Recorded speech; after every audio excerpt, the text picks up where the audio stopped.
Hi guys, आज आपण आमच्या तुरीच्या फार्ममध्ये आलेलो आहोत. आपण पाहत आहात तूर हार्वेस्टिंगला आलेली आहे. आपली तूर ही पहा कशी तूर तयार झालेली आहे. आता आपण तुरीचं हार्वेस्टिंग करणार आहोत.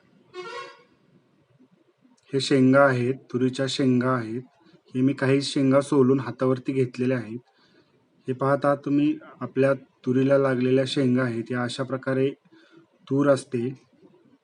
हे तुरीचे प्लांट्स आहेत. हे एकदम हार्वेस्टिंगच्या स्टेजमध्ये आहे सध्या.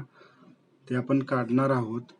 साधारणतः 3 ते 4 महिन्यांचा कालावधी लागतो तूर या पिकासाठी. पहा, पाले त्या तुरीचे परिपक्व झालेले पाले खाली गळून पडलेले आहेत.